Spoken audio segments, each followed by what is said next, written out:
Para quem é novo, tá?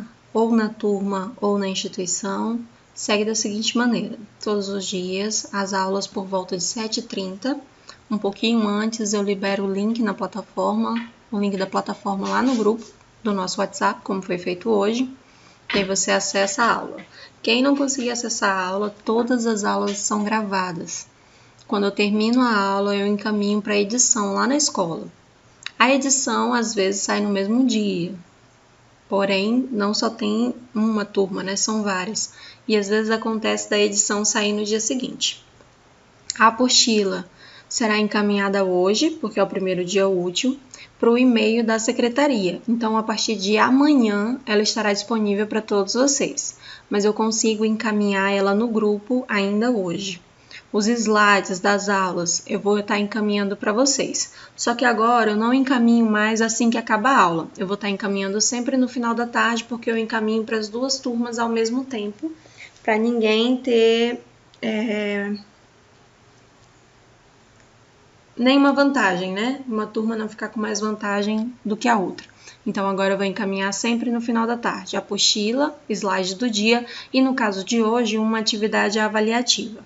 Essa disciplina vai ser bem curtinha, tá? Ela só tem 30 horas de duração, então vocês vão perceber que ela começou, a gente piscou e já acabou. É uma disciplina atípica, ela é rapidinho, e ainda mais que teve muito feriado, né? Então, a gente vai estar com conteúdo programático da seguinte maneira. Hoje é a apresentação da disciplina, né? E a primeira aula já. Dia 19, que seria amanhã, sexta-feira, vai ser o dia destinado para que vocês realizem uma atividade. A atividade vale 1,5 ponto e você vai entregar ela até o dia 23/2, tá bem? Dia 23/2, turma 42, tem até o meio-dia para me entregar. Depois do meio-dia, eu já vou lançar todos os nomes de quem fez e de quem... na verdade, só vou lançar o nome de quem fez lá no grupo e a nota ao lado. No dia... Então, amanhã a gente não vai se encontrar na plataforma, vai ser o dia destinado para que vocês realizem a atividade. E aí, quem não conseguir realizar amanhã, tem até o dia 23 para me entregar. Dia 22, na segunda-feira, vai ter aula na plataforma sobre o conteúdo. Dia 23, também aula na plataforma. E dia 24, aula na plataforma. Dia 25 é a segunda atividade avaliativa, tá bem? Então, a gente não se encontra na plataforma. No dia 24 ainda, eu entro no grupo e lanço a atividade. Você tem o dia 25 para fazer. Pode me entregar até o dia 1º. No dia 26, eu vou encaminhar para vocês a avaliação logo pela manhã. Dia 26, já encaminho a avaliação. E você tem, dia 26 é uma sexta-feira, você tem até a segunda-feira, dia 1/3, até meio-dia para me entregar. Porque dia 1º é o último dia que eu tenho para entregar todas as notas e as avaliações na secretaria. Como tem um final de semana aí extenso, sexta, sábado e domingo, a minha esperança é que é um perfil da turma 42, entregar sempre com antecedência, né? Vocês costumam, eu mando a atividade, tem uma galera aí, por exemplo, o Thiago, a Rebeca me mandam no mesmo dia. Então, a minha esperança é que vocês consigam me encaminhar no final de semana, e aí eu vou fazer uma hora extra, vou corrigir tudo, vou entrar em contato com vocês, já passando a nota. Mas quem não conseguir entregar durante o final de semana, tem até o dia 1/3, que é o dia que encerra a disciplina, né? Até o meio-dia para me encaminhar a prova e a segunda atividade. Então, vai ficar dividido assim. A disciplina vale 10 pontos. 7 pontos de teoria, que é a prova, e 3 pontos de atividade que eu vou passar para vocês. Uma eu já vou passar hoje, mas apenas à tarde, que eu vou jogar as atividades nos grupos, tá bem? E a próxima, no dia 25, eu também vou encaminhar uma atividade e vocês têm o dia 26 para fazer e tem amanhã, dia 19, para fazer. Cada atividade valendo 1,5 ponto. A prova eu vou encaminhar no dia 26 e aí você pode me entregar no dia 1/3 até o meio-dia. Sempre assim, turma da manhã tem até o meio-dia para entregar, turma da tarde tem até as 18 para entregar. Porque o que estava acontecendo? Eu dava um espaço de tempo até as 18 do último dia. Quando chegava 19h50, meu celular travava. Todo mundo mandava junto as atividades. E aí ficava uma salada mista, que eu não sabia mais qual turma, né, de quem era quem, porque todos vocês mandam no PV. E nem sempre o aluno, ele bota assim, por exemplo, estou vendo aqui a Catiane, nem sempre bota assim na mensagem, ó, Catiane Figueiredo, turma tal, porque aí eu já tenho uma noção, né, de qual é a turma e eu só abro a mensagem daquela turma quando eu estou com a pagela aqui aberta. E eu não sei se vocês sabem, mas tudo que a gente faz é no computador, dentro de um sistema. E às vezes, né, eu estou aqui dentro desse sistema com o WhatsApp aberto, linkado, então aparentemente eu estou online, mas na verdade eu só estou lançando nota, corrigindo prova e tudo mais. Né? Então às vezes a gente acaba se atrapalhando, porque se eu abro a mensagem, por exemplo, eu estou corrigindo aqui uma prova falando com a Catiane, e aí a Rebeca me encaminhou a prova bem depois. E aí a Rebeca tá falando comigo, sem parar. Então a mensagem dela fica subindo, né? E eu não consigo terminar de corrigir a da Catiane porque o sistema fica todo o tempo reiniciando, tá? Então eu queria pedir isso para vocês também. Mandou atividade, nem sempre eu vou devolver um recebido, né? Às vezes você manda, se eu tiver no celular, eu já mando um recebido automático. Quando não, quando eu tô aqui no computador, eu tô online, mas nem sempre eu tô com as conversas abertas, né? Porque a plataforma é online. E aí, quando eu tenho um tempo, é que eu paro com as aulas, né? O modo avaliativo, e volto lá no WhatsApp para responder vocês, por ordem de chegada, tá bem? Quem já tá na turma há mais tempo já entendeu como é que funciona essa plataforma. Quem tá chegando, às vezes, fica um pouquinho perdido. Daí, quem tá chegando, me fala no WhatsApp o nome, né? E fala assim, olha, eu sou novo, eu entrei nessa disciplina. Que daí eu te dou uma atençãozinha extra, até você se adaptar, e aí depois você fica como o restante dos alunos, né? Completamente adepto, completamente adequado a essa nova metodologia de ensino que todos nós, né, estamos tentando nos adaptar e entregar o melhor possível para cada um de vocês. Se tiverem alguma dúvida, pode mandar lá no grupo, tá bem? Que aí eu vou respondendo. Hoje, a gente vai começar falando sobre a percussora da enfermagem, né? Sobre a mãe da enfermagem. A gente brinca que medicina tem um pai, né? Pai da medicina, e que é o Hipócrates. E a mãe a enfermagem tem uma mãe, e a mãe da enfermagem é Florence Nightingale, né? Uma jovem de família rica, família tradicional, com um futuro brilhante para sua época, né? E esse futuro brilhante seria casar com um jovem da corte e ter filhinhos, e ser feliz para sempre em um castelo ou uma península afastada na região ali de Roma, né? Porém, contudo, todavia, Florence tinha outros planos para ela. Então, a Florence vem com esse chamado e ela vai trabalhar na Guerra da Crimeia e cria, então, né, ela formula a nossa profissão. Não foi fácil, tiveram algumas barreiras, algumas dificuldades, alguns confrontos, tanto a nível, né, espiritual, porque a gente lembra que o conhecimento teológico na época era o conhecimento mais respeitado, porque a igreja, né, detinha esse conhecimento, então as pessoas, as eras feudais, né, os reis, as monarquias, eles tinham essa cultura voltadas para o catolicismo, então era como o catolicismo pregava. Até Florence Nightingale dividir, era feito da seguinte maneira: pessoas comuns, né, cuidavam de doentes. Então, geralmente mulheres com essa vocação de cuidar, com essa atenção para com o outro, cuidavam das pessoas. Quem tinha, né, um ambiente doméstico interessante, os ricos na época, eram tratados em casa. O médico ia até a casa, né, prescrevia os cuidados. Quem detinha todo o conhecimento eram os médicos. Então, o médico ia, fazia uma visita clínica, passava todos os cuidados e a pessoa da casa, né, a mãe, enfim, uma serviçal, fazia essa parte do cuidado. Até a divisão, não existia enfermeiras. Os hospitais geralmente eram ligados às igrejas, né, os monastérios, e eram como se fosse um ambiente hostil, né? Não tinha os cuidados com higiene, os doentes ficavam amontoados. Por exemplo, hoje a gente entra no hospital e percebe, é uma doença infecto-contagiosa, o paciente está isolado. né? É uma doença que tem um odor desagradável, o paciente fica mais afastado, né? A gente tem esse cuidado com a higiene, a gente tem esse cuidado com a autonomia que a gente viu, né, na versão anterior. Quando não está num cenário de pandemia como que a gente está agora, a enfermagem ela consegue segregar, ou seja, ela separa paciente por setor. Né? Se você for lá na Fundação Hospitalar, você vai perceber que na enfermaria A, às vezes a gente perde um familiar, a gente não sabe onde é que ele está. Daí a primeira pergunta na recepção é: o que ele tem? Daí a Catiane vai lá e fala assim: é um paciente que vai fazer uma cirurgia. Cirurgia de quê? É mulher e veio tirar o útero. Geralmente as cirurgias ginecológicas ficam na enfermaria A. Então é mais fácil, porque a gente filtra ali a informação e só trabalha, né, com a planilha de pacientes internados na enfermaria A. Não achei o familiar da Catiane na enfermaria A, então eu vou procurar na enfermaria C, que é a enfermaria cirúrgica. Então, no geral, a gente divide os pacientes assim lá na fundação. Enfermaria A, tanto masculino e feminino, 16 leitos para paciente oncológico, tá bem? Paciente com câncer.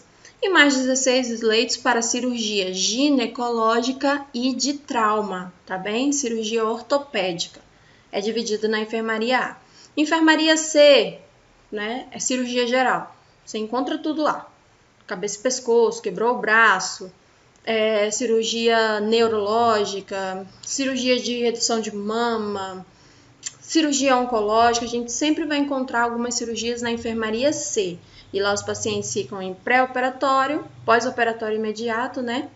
E nos cuidados depois das 48 horas de cirurgia, que é quando ele vai para casa. A enfermaria D é uma enfermaria de investigação, uma enfermaria de clínica médica. Então, se a Catiane chegou lá na recepção e falou assim: olha, a gente não sabe, ele internou, estava doente, os médicos ainda não sabem o que está acontecendo com ele. Daí a gente já sabe que esse paciente está na enfermaria D, porque é uma enfermaria de investigação, uma enfermaria de clínica médica, até fechar o diagnóstico e esse paciente ser encaminhado para uma enfermaria de origem. Então é assim que a gente faz hoje. No pronto-socorro a mesma coisa, no Santa Juliana a mesma coisa. Né? As enfermarias elas são divididas com essa finalidade de facilitar, porque se a gente mistura todos os pacientes, as chances da contaminação cruzada voltam para 100%, que era o que a Florence, né, com seus conhecimentos de matemática e estatística, levantou uma bandeira, né, lá nos primórdios, quando ela ainda estava estruturando a enfermagem. Então, a gente começa aí a observar que um dos papéis da enfermagem é essa separação dos pacientes e na intenção de quebrar aí a barreira da infecção cruzada, tá bem? A gente não quebra a barreira séptica. Por isso, né, que toda vez que a gente fala enfermeiro que se preze, é inadmissível um enfermeiro não saber, tanto que é colocado como um dever, como uma obrigação, a lavagem das mãos antes e após cada procedimento. Antes e após cada procedimento. A gente sempre aplica a prova de seletiva de técnico e de enfermeiro. E o que acontece? Tem lá um procedimento, né, para descrever. Por exemplo, paciente fulano de tal está internado, é diabético e tem um curativo, né? Descreva o passo a passo desse curativo. A pessoa vai direto para a técnica. Não lava a mão. Aí já está desclassificado. Todas as vezes que você começar uma prova descritiva, primeiro lava as mãos. Lava a mão, calça a luva, explica para o paciente o que tu vai fazer. A partir daí você descreve a técnica. Porque se você pula essas 3 etapas, compreende-se, né, de acordo com o que a gente vai lendo ali na avaliação, que você só chega no paciente e executa o que tem para executar, levando todos os micro-organismos que estão com você. Né? Então, às vezes a pessoa fala assim: nossa, mas eu fui tão bem na prova, eu acertei todas e não sei o quê. Mas ele não se atentou para esse detalhe. A gente está sempre prestando atenção no mais. O avaliador sempre está atento a um pouquinho mais na frente. Então, às vezes, o aluno ou o candidato se apega na técnica e esquece de lavar as mãos. Se você esquece de lavar as mãos, é como se você pegasse e sambasse em cima do túmulo da Florence. Né? Porque quando ela criou a enfermagem, quando ela trouxe esse novo conceito do cuidar, ela já colocou as barreiras de higiene como sendo uma ferramenta principal, é uma ferramenta que norteia, né? Todo enfermeiro, todo técnico de enfermagem, toda a equipe hospitalar tem uma rotina de higiene diferenciada. Tem algumas unidades aqui em Rio Branco que o funcionário tem que tomar banho no setor. Lá no Santa Juliana, antes eles eram bem caxias com isso. O funcionário vinha com roupa normal de casa, tem um vestuário separado lá atrás, daí ele toma banho lá, veste a roupinha hospitalar e aí que ele entra no hospital pela parte dos fundos. Ah, professor, mas já vi várias pessoas saírem prontinhas de casa e não sei o que e tudo mais. Ok, lembra daquela história de eu tenho a minha obrigação, eu sei qual é a minha obrigação, mas eu não faço? Né? Então, eu sou uma profissional negligente, que é quando tem uma omissão voluntária, mas é a regra da instituição. Tem uma outra instituição também que a regra é essa, que é o Hospital da Criança. Então, você entra com roupa normal, toma banho no vestiário, tem vestiário masculino e feminino, e às 7 da manhã ou às 19 da noite você entra no hospital já com a roupinha prontinha, né, para você trabalhar. Só que aí, o que acontece? Você não pode chegar atrasado, porque às 7 você tem que estar pronto para trabalhar. As pessoas confundem, gente, o plantão começa às 7 horas da manhã. 7 horas eu tenho que estar trabalhando e o meu coleguinha que estava de plantão tem que estar saindo. Você tem que estar lá do outro lado. Então, obrigatoriamente, eu tenho que chegar de 15 a 20 minutos mais cedo, que é para eu pegar o plantão, para eu me ambientar. 7 horas da manhã começou meu plantão, né? E aí tem gente que 7 horas da manhã tá mandando mensagem dizendo que vai se atrasar. Não, você já está atrasado. Tá bem? E tem algumas instituições que deu 15 minutos, você não chegou, já é falta. Tá? Já vai como falta. E o outro tem que virar o plantão ou até ser substituído. Quem está no plantão permanece, tá bem? Mas a regra é essa, no Hospital da Criança é assim. Então, eu tenho que chegar por volta das 6 da manhã, para que eu tome banho, me prepare, receba o meu plantão e às 7 meu plantão comece. Essa é a regra das instituições, tá bem? Por exemplo, essas duas têm essa diretriz um pouco mais rígida. Nas outras, também é assim, tem essa política. Mas por falta de cobrança e de gestão, as pessoas fazem do jeito que querem, mas a maioria das instituições aqui, principalmente agora as instituições do segmento particular, elas estão cobrando muito isso. E depois dessa pandemia, né, de coronavírus, acendeu novamente alguns cuidados que antes era para a gente ter de forma natural, né? Por exemplo, antes era incomum você chegar do supermercado, lavar as compras e guardar. Quem fazia isso era considerada uma pessoa metódica. Essa pessoa tem toque. Hoje em dia está todo mundo fazendo isso, mas se a gente parar para analisar, isso é um cuidado de higiene, né? Que a maioria das pessoas deveria ter. Então, o que antes era uma premissa de uma pequena massa, de um grupo que era considerado metódico, hoje virou um costume dentro da nossa realidade, né? A gente chega com as compras, aí lava tudo, higieniza tudo, daí que a gente guarda. Né? Então, assim, a gente tende a mudar de acordo com as doenças, né, que vão assolando o momento em que a gente está vivendo. Antes, a cidade era um tanto quanto suja. Quando começou, né, eu não sei se vocês lembram aí, quando começou a questão da dengue, há uns 14 anos atrás, eu era adolescente, eu lembro bem. As famílias começaram a cuidar dos quintais. Todo mundo começou ali a comprar tampa para caixa d'água, o governo distribuiu tampa para caixa d'água, começou um cuidado ali, uma militância com relação à higiene na casa das pessoas, né? E nos quintais das pessoas. Até hoje tem essa militância, porém é aquela coisa que vai cansando, né? No início da pandemia, todo mundo ficou em casa, todo mundo ficou com medo, a maioria das pessoas...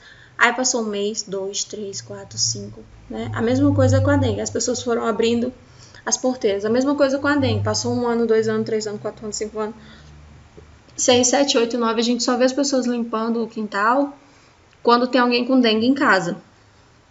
Então, às vezes, a nossa cultura, ela favorece o surgimento de novas doenças, né? Todo mundo atirou pedra lá na China, falando que eles eram imundos, que não sei o que, que não sei o que. Você já prestou atenção como é que tá o quintal da sua casa? Você já prestou atenção como é que tá a cidade que você mora? Você já prestou atenção como é que tá o Igarapé, São Francisco? Né? E aí a gente quer botar moral lá na China.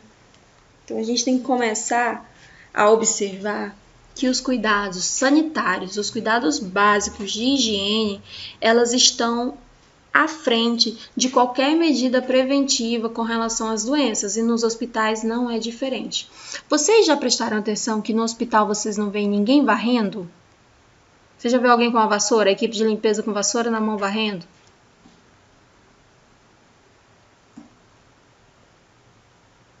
Higiene hospitalar é diferente da higiene doméstica. Né? Ninguém varre hospital.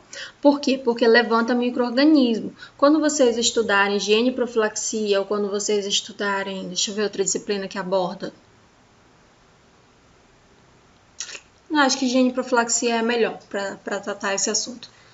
Abaixo da linha da cintura, né, pela densidade atmosférica, é onde ficam os micro-organismos, vírus, fungos e bactérias de alta virulência, ou seja, né, da linha da cintura para baixo. Então, eles estão abaixo.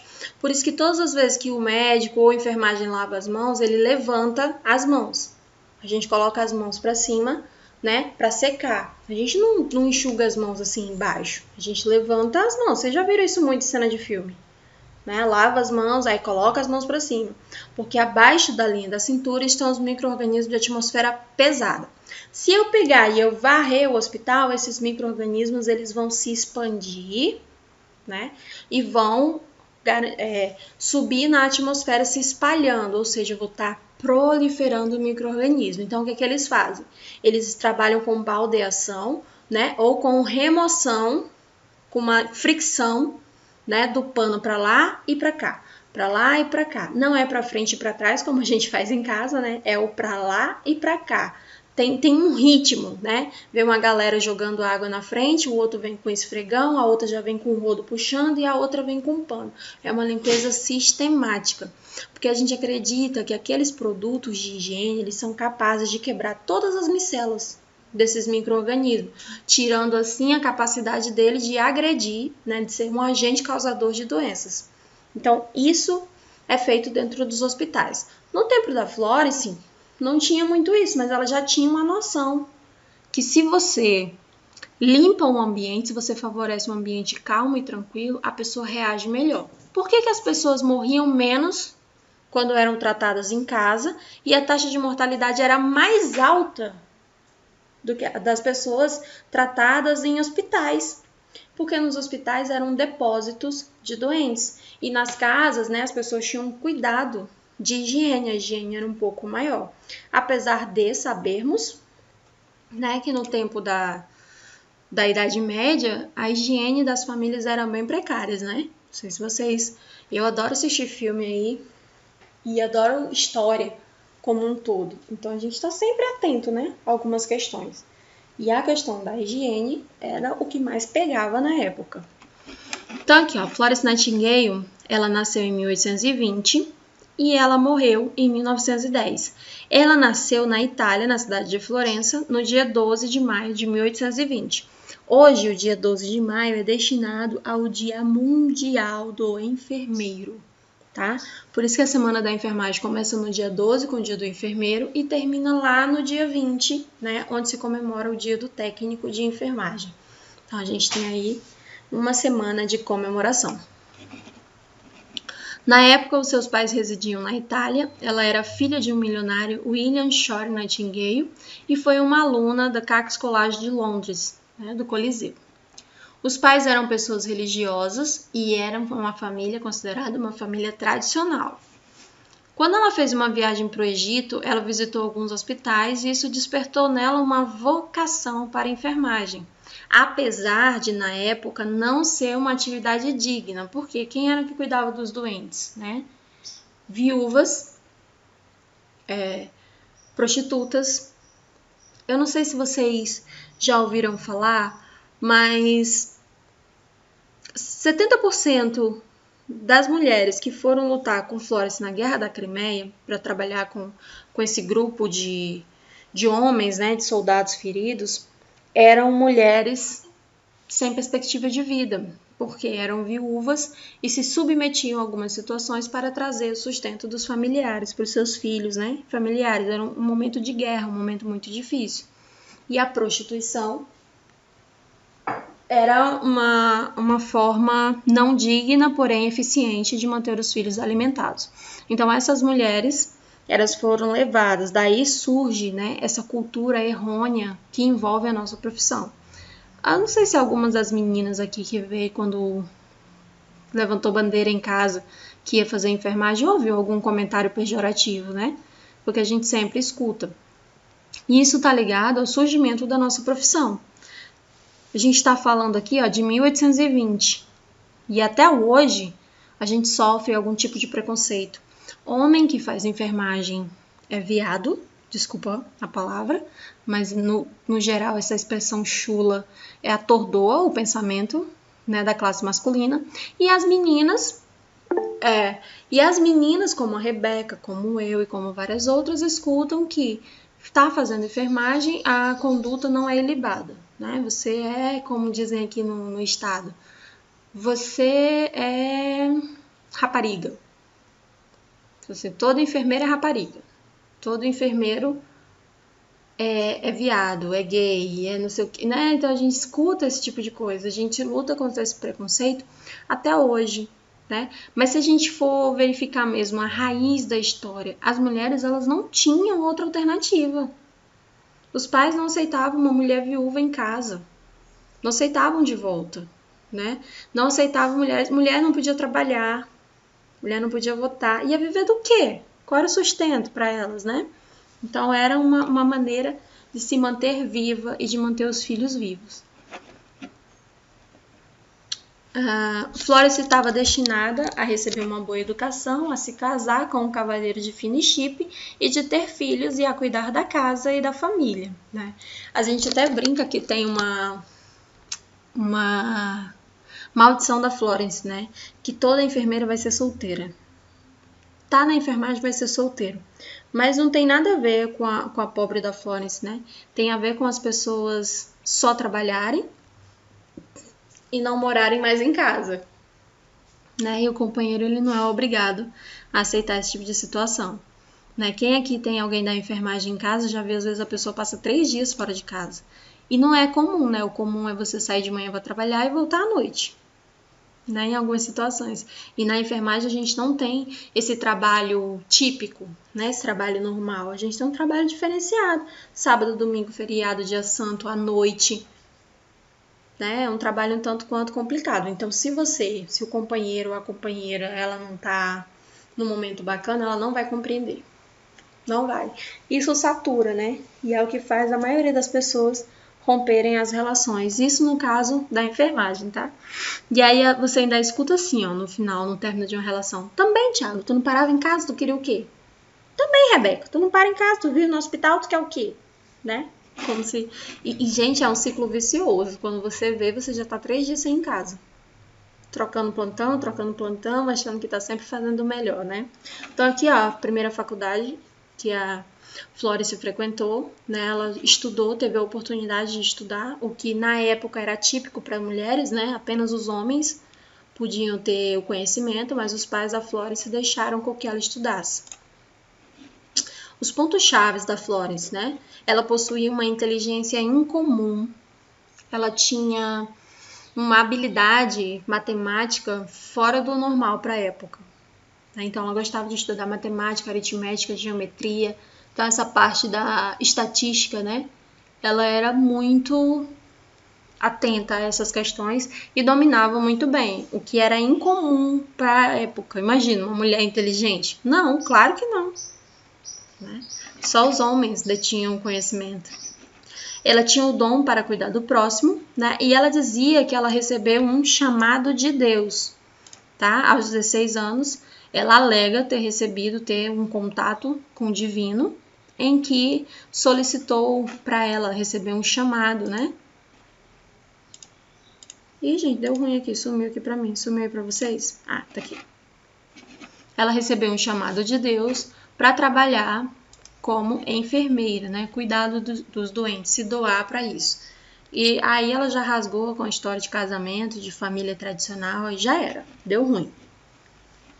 Ela rompeu alguns paradigmas e muitos preconceitos.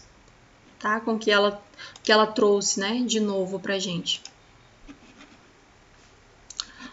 Logo, todo mundo percebeu da família que ela não ia se conformar com aquele modelo que foi destinado para ela, de casar, ter filhos e cuidar do lar numa península muito bonitinha, né?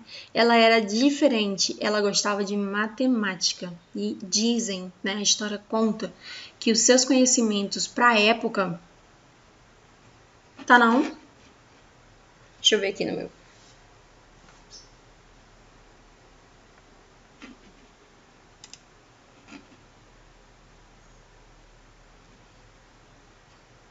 Só um minutinho.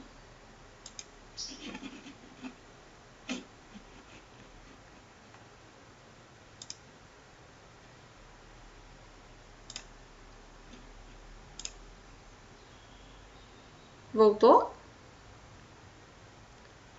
Não, né? Voltou. Deu certo? Ah, beleza. Obrigada, gente.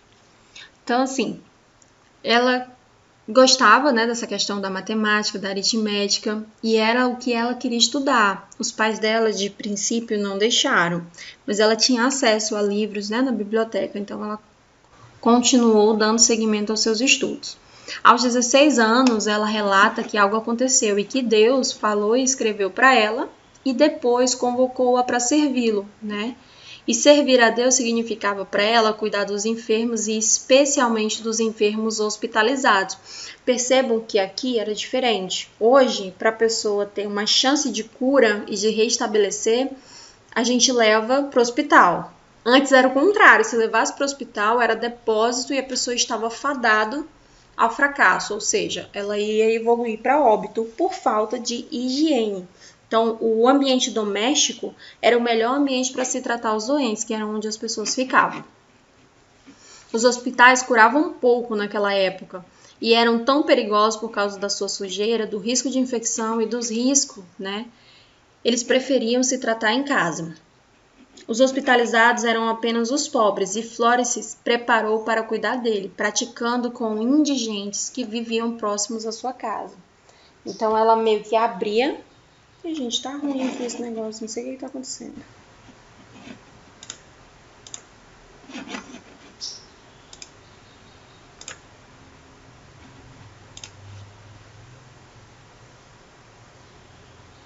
Acho que tomar mais cuidado aqui com meus dedinhos nervosos para não apertar em nenhum botão errado. Então ela começou a treinar com alguns indigentes, né, com alguns pedintes próximos à sua casa. Ela abriu ali uma ala do castelo que ela morava para cuidar dessas pessoas. E ela teve resultados absurdos, né? E aí ela teve a oportunidade de colocar os seus conhecimentos à prova, né? De confirmar suas teorias de higiene na Guerra da Crimeia em 1854, né? Quando a Inglaterra e a França enfrentaram a Rússia e a Turquia na Guerra da Crimeia. Então é aí que Florence ela consegue colocar o seu trabalho para uma maior gama populacional, né? Ela trouxe o seu trabalho para a luz do conhecimento. Sidney Herbert foi um membro do governo inglês e amigo pessoal, e ele pediu para ela chefiar um grupo de enfermeiras, que nesse momento aqui era apenas um grupo de mulheres. Tá? E essas mulheres, na sua grande maioria, eram viúvas ou mães de soldados. Né? Nas próximas aulas a gente vai descobrir que uma enfermeira brasileira, Ana Neri, ela foi para a guerra exatamente porque os seus filhos estavam na guerra.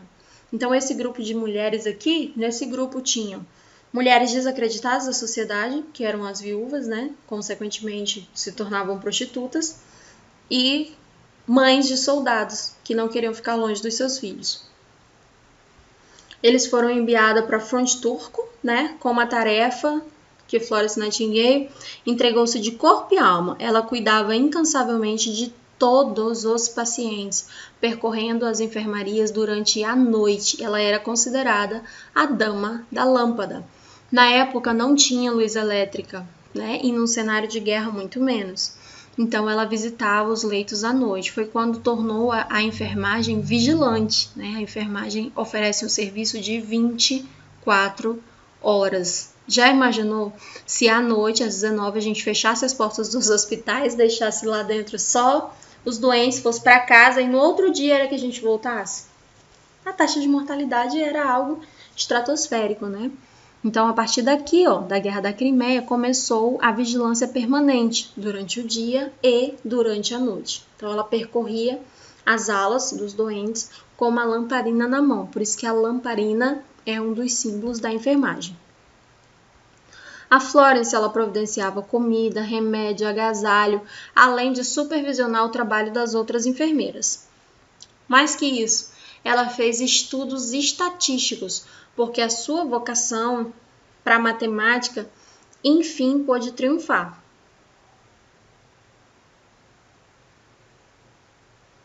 Mas alguém não está conseguindo ver? Para mim, teoricamente, está aparecendo aqui.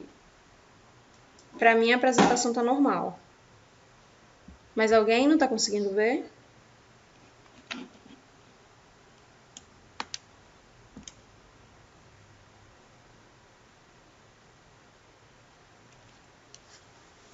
Pra galera tá normal. Aperta um botãozinho aí pra ver se não é algum problema no seu celular ou no seu dispositivo.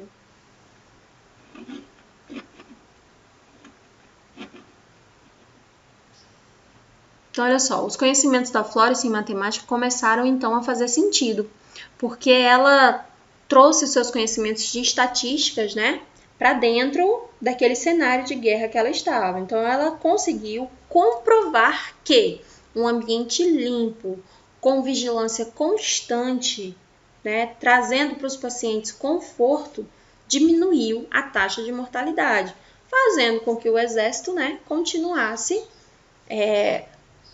triunfando, o exército continuasse triunfando durante as suas batalhas naquele cenário. Quando ela voltou da guerra, né, algo estranho aconteceu. Ela recolheu-se ao leito e nunca mais deixou seu quarto.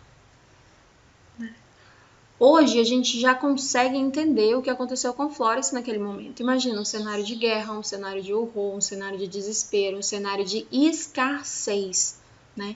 É como a gente está vendo hoje que a enfermagem, né, está enfrentando. É um cenário muito difícil, um cenário complicado, um cenário de pandemia, né? Uma guerra contra o invisível. Lá atrás, na Guerra da Crimeia, a gente sabia quem era o inimigo. Aqui, o inimigo é invisível, né? Então, e quando geralmente as pessoas voltam de uma guerra, é colocado como um trauma pós-guerra, né? Então as pessoas desenvolvem inúmeras circunstâncias que a gente não consegue explicar, que a psique humana não consegue explicar.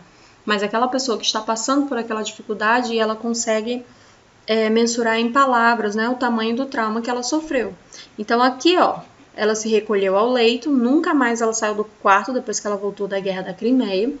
E é possível, né, e é até provável que isso tenha sido resultado de uma brucelose ou de uma infecção crônica contraída durante a guerra.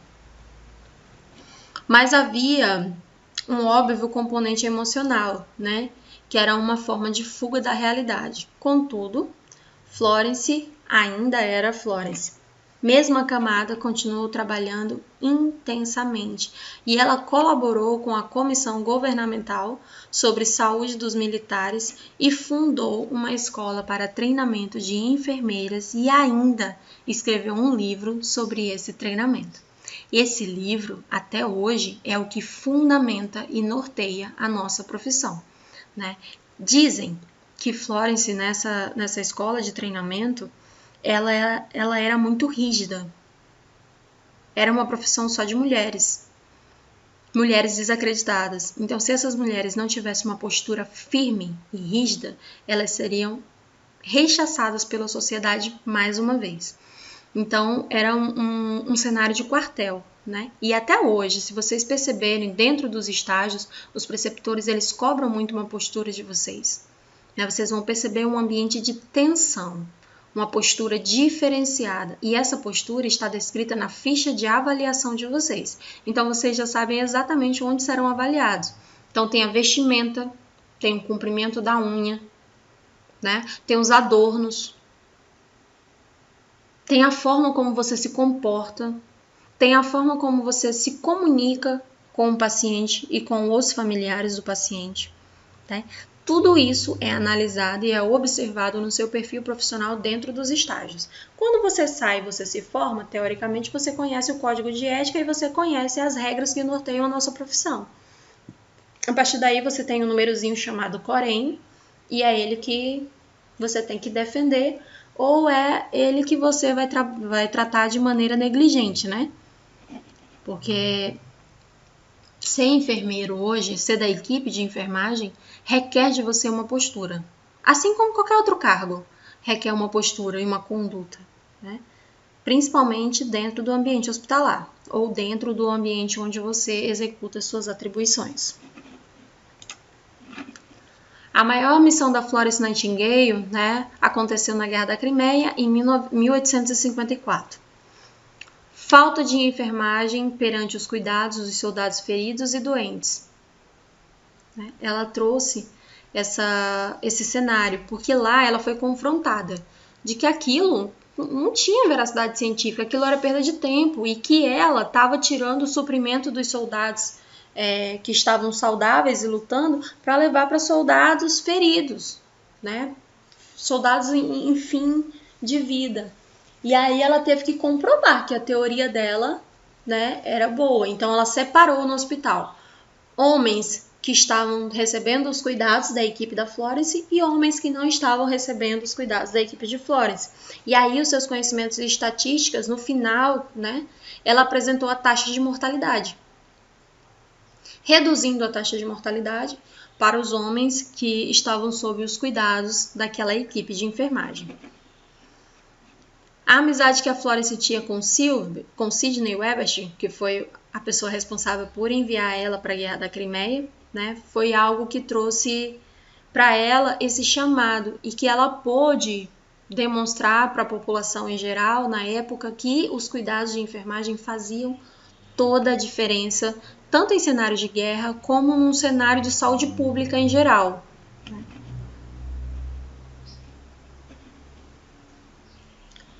Dentro do cenário de guerra, quando Florence chegou, ela relata no livro que eles tomaram um susto, porque elas imaginavam um cenário. E quando chegaram lá, era um amontoado de homens feridos, né? Como se fosse uma montanha mesmo, de homens feridos jogados um em cima dos outros, entregues à sua própria sorte. Então elas relatam, né, que aquele cenário foi para elas um impacto, foi um susto. E esse susto, ele serviu para a preparação da Florence e para a preparação da sua equipe, sabendo da realidade do local. Então, a gente brinca, né, que quando a gente chega no hospital, a gente tem que tomar ciência do cenário de guerra que a gente vai atuar. Então, às vezes a gente chega e está tudo lindo, perfeito. E tem dias que a gente chega que o ambiente é de guerra. Então, a gente tem que tomar ciência da situação. Primeiro a gente usa um tempo do plantão para se situar e depois a gente começa a desenvolver, né, a nossa sistematização da assistência, ou seja, separar. Quem vai primeiro? Os pacientes que vão para exame vão para cá, os pacientes que vão banho no leito para cá, pacientes que precisam de ajuda para cá, pacientes que estão em pré-operatório para lá. Então a gente vai separando esses pacientes para a gente conseguir sistematizar a nossa assistência e levar o melhor possível para a equipe que nós estamos à frente, né? E para os pacientes que estão sendo assistidos por aquela equipe. Florence, então, ela organizou o ambiente, tirando o hospital, aquele ambiente de hospital, do colapso total, né? Ela organizou. E aí ela teve que comprovar sua teoria, dividindo assim um grupo de homens. Deixou uns entregue à própria sorte e os outros sendo cuidados pela equipe de enfermagem, pela equipe de Florence na época. A pouca mão de obra da enfermagem para cuidar dos inúmeros soldados era uma dificuldade que tinham. Então, assim, ela conseguiu recrutar mais mulheres no caminho, né? Em todo local onde eles estabeleciam um acampamento, Florence conseguia recrutar algumas mulheres, aumentando assim a gama de mão de obra para ser ofertada. Florence ficou conhecida como a Dama da Lâmpada, né, porque ela visitava os leitos no período noturno, e ela se manteve firme até o fim, mesmo doente recolhida no seu leito. Daqui uma imagem da Florence, da mãe da enfermagem. A saúde antes da Florence, lá no século XIX,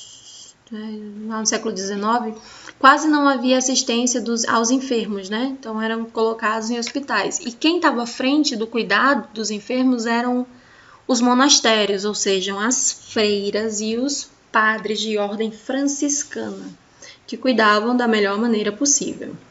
O alto índice de mortalidade era algo assustador, tanto que quando uma família deixava um doente no hospital, era para ele morrer. Né? Aquela morte seria uma morte assistida, porque ela não tinha mais condições de tratar aquele paciente em casa. Falta de condições hospitalares, eram mosteiros mesmo, né? Com aquele amontoado de pessoas. Os cuidados eram feitos pelas religiosas da ordem católica e angélicas, mas também por meretrizes, bêbadas e etc. Né? Essa é a raiz da nossa profissão. Aqui um cenário de guerra na Crimeia, que começou em 1853 e foi até 1856. Florence, mais uma vez, um cenário de guerra, cuidando. E dizem que ela ia para o ambiente de guerra mesmo e recrutava os homens. Ela trazia o homem ferido, né? As mulheres carregavam os homens feridos até a ala, até a tenda hospitalar. Aqui, ó. Visitava os pacientes no ambiente noturno. E aqui, ó, nessa imagem, uma das primeiras medidas da Florence foi providenciar camas para os pacientes. Então, ela tirou eles do chão. Lembra que eu falei para vocês que a questão dos micro-organismos sempre abaixo da linha da cintura? Por isso que a cama hospitalar ela é sempre um pouquinho mais alta. Tá? Então, ela tirou esses pacientes do chão, elevando assim, né, diminuindo o risco de infecção. E ela lavava as mãos antes do atendimento de cada paciente, depois do atendimento de cada paciente. Então, com isso, ela percebeu que a taxa de mortalidade foi reduzida e ela conseguira comprovar isso nos seus dados estatísticos. Florence mudou o conceito de fazer saúde para aquela época. Ela tinha conhecimentos técnicos e conhecimentos científicos. Ela realizava anotações e publicava os seus estudos. Ela serviu várias instituições hospitalares e ela tinha um sonho de construir a primeira escola de enfermagem. Depois da guerra, a Florence foi premiada e reconhecida. Em 1860, Florence realiza o segundo sonho de fundar a primeira escola de enfermeiras, né, no Hospital São Tomás, em Londres. E essa escola foi estabelecidos novos princípios de ensino para a enfermagem. Os ensinamentos e os métodos dos cuidados implementados por Florence transcendem além da história. Florence faleceu em 1910, aos 90 anos de idade. Então, desde a primeira fundação da escola, em que ela conseguiu comprovar sua teoria, lá na Guerra da Crimeia, ela institucionaliza o conhecimento da enfermagem, trazendo a enfermagem de um ambiente doméstico, de um ambiente comum, para um ambiente de conhecimento técnico e científico. E pela primeira vez, uma profissão cujo a sua formação, o seu berço era 100% para mulheres, o que para a época era sensacional. Né? Por isso que até hoje, ao longo da história, quando você encontra um homem na enfermagem, algumas pessoas reagem de uma forma diferente. Quem já é da área nem liga, acha bom. Quanto mais homem, melhor, porque tem a força física, né? Mas para quem não é da área, ainda se choca um pouco ao saber que é um homem na enfermagem, assim como na pedagogia, né? Pedagogia geralmente são mulheres, geralmente são professoras, e aí quando entra um homem, ele fica meio... Se você entrar numa turma de enfermagem, na sala tradicional, você vai perceber que tem 2, 3 homens, né? E todo o restante da turma é feminino. E na pedagogia a mesma coisa, né? Então tem profissões assim que elas têm uma tendência feminina maior. Dia 12 de maio foi escolhido como o Dia Internacional da Enfermagem por ser a data do nascimento da Florence, né? Que é considerada a mãe da enfermagem moderna. né? Tinha enfermagem antes de Florence, que era aquele cuidado doméstico, né? Que qualquer pessoa sem conhecimento teórico-científico, apenas com a vocação do cuidar, executava. E depois de Florence, que tornou-se pessoas com conhecimento teórico e científico, com uma sistematização. Chegou o conhecimento do saber fazer e do porquê fazer, né? Então, temos o saber conhecer, que é quando eu conheço, que vocês fazem anatomia, fisiologia, farmacologia, história da enfermagem e oncologia e todas as ciências, né, que compreendem a enfermagem. E tem que dominar também o saber fazer. Então, o conhecer vocês atingem na teoria e o saber fazer vocês dominam durante as aulas práticas. Tá bem? Então, essa é a enfermagem moderna. Aqui a nossa amiga já velhinha no seu leito, né? E ela contribui até hoje com o processo de aprendizagem. Então, ela determinou, né, criou, institucionalizou e até hoje é a percussora da profissão que vocês escolheram para seguir, que é uma profissão linda e que traz como premissa principal a arte do cuidado, trazendo isso como vocação ou chamado de Deus. Por isso que as pessoas falam muito de enfermagem por amor, tá bem? Então, quando você levanta a bandeira da enfermagem por amor, você também levanta a bandeira da profissão sem reconhecimento a nível salarial. Então, cuidado com essa coisa do enfermagem por amor. Eu fiz enfermagem por vocação, gosto muito do que eu faço, mas não é por amor, é por dinheiro, né? É para poder manter minha família, para eu ter um salário, para eu ter um sustento. Se realmente fosse por amor, era como Florence, sem remuneração. Então, a gente pode fazer o que a gente gosta sim, mas com aquela ideia de que aquilo é o nosso sustento, né? Temos ali uma vocação, aquilo nos realiza profissionalmente, mas não necessariamente, né, a gente faz aquilo por amor. Por amor é você ir agora na alagação, é você trabalhar na campanha de vacinação contra o Covid-19, né? Essas bandeiras que a enfermagem levanta. Mas na sua essência, né, o que está acontecendo é uma fragilidade dentro do nosso conceito profissional, e assim, a gente estuda tanto quanto os nossos outros colegas de profissão, e o salário deles e a diferença, né, é gritante, porque eles não denominam essa prática do por amor. Eles fazem por uma questão salarial, então eles conseguem nortear recursos e fundos e parcerias para melhorar o seu ambiente de trabalho. É isso que nós esperamos a partir do ano de 2020, né? Que a enfermagem seja reconhecida como tal e que ela seja remunerada como tal. Hoje a enfermagem ela é muito reconhecida, muito respeitada e muito bem remunerada no Canadá, na Hungria e na China.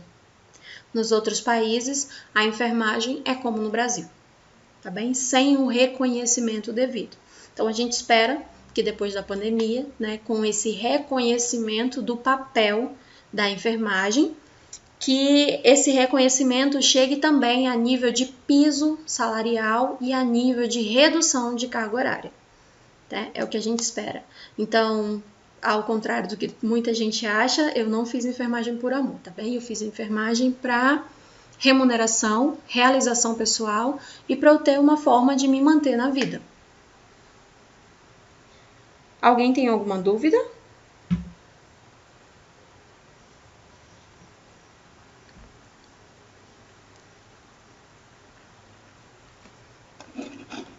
Daí aqui embaixo eu tenho o nosso conteúdinho programático que eu já falei para vocês no início da aula. Já que ninguém tem nenhuma dúvida, meu povo, eu encerro hoje por aqui.